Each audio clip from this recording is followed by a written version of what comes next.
Where is that bill, that private members bill you are sponsoring? Where is it? Yeah, before you even come to the bill, you know, GETfund was established in 2000 with a 2.5% VAT revenue. That was to be used to fund education in this country, especially infrastructure and scholarship, as well as other things related to the development of education in the country. And that has been the trend till this government came to power. Then in 2017, they decided to cap the proceeds to GETfund, which was against the law. Now, a few years ago, they removed GETfund from VAT and made it a straight line tax of 2.5, the same. Now, this year, GETfund should have received about 3.4 billion Ghana cedis in revenue. But what they have given them is just about 1.4 billion. So look at that difference. Now, if you calculate it over the years since 2017, if monies meant for GETfund were given to them, what will happen is that they will not need to go to Dachi Bond to go and borrow any money from there. They could have done everything that they wanted to do as a fund. So when I sat down, we sat down, we look at what revenue GETfund had lost as a result of capping. It's well over 4 billion. And 4 billion to GETfund would have solved a lot of problems.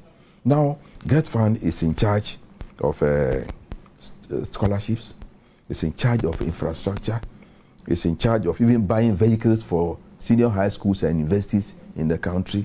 It's in charge of printing of textbooks, a lot of things, even student allowances in the colleges of education.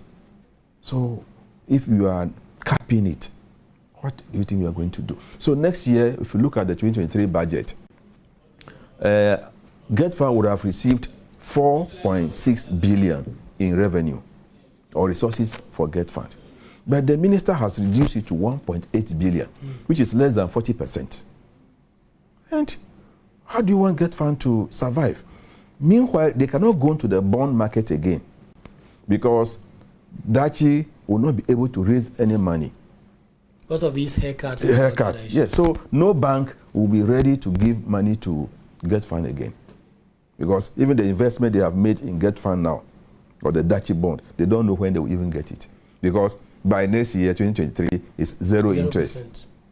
You see, 0% interest. So I don't know what they're going to do. So myself and the chairman of the Education Committee, Honorable Siama, we decided that no, we must save GETfund. So we discussed it for our leadership, and they asked me to take the lead in that direction.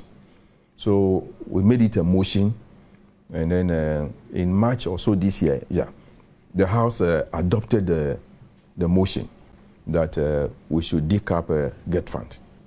So the next step will be to put in a private members bill. Yeah, we worked on that, and then the Speaker accepted it, that it's a good move. So we laid it 2 weeks ago. It has now been referred to the Finance Committee, and then with the leadership of the Education Committee to deliberate on it and then report back to the House. I think because of the estimates and all this here, we are not able to sit on it yet. But I am very sure that very soon we will sit on it and then bring the report to plenary for a decision. So we want to amend the Capping and Realignment Act that was passed by Parliament in 2017, and then take GETfund out of it. So if we take GETfund out of institutions that are capped, I can assure you that GETfund will get a lot of money and can do more than they are doing now. As we're talking now, they owe contractors over 200 million Ghana cedis.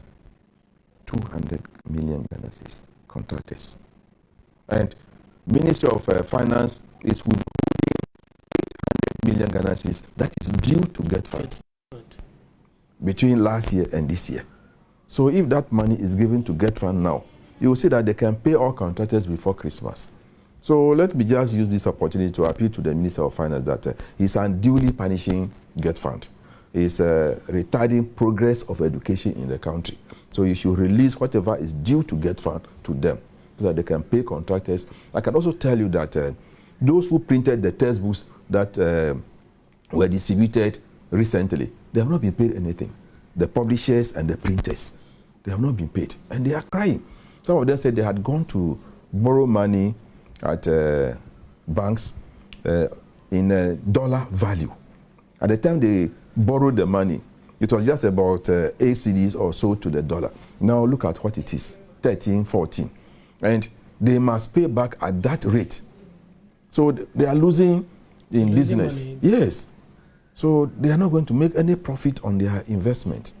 So if Ministry of Finance is refusing to pay GETfund, it cannot also pay the contractors and then those who printed materials or textbooks for the various. So if the government is happy, oh, we have supplied textbooks to schools, it is to the detriment of somebody's business. That is the situation.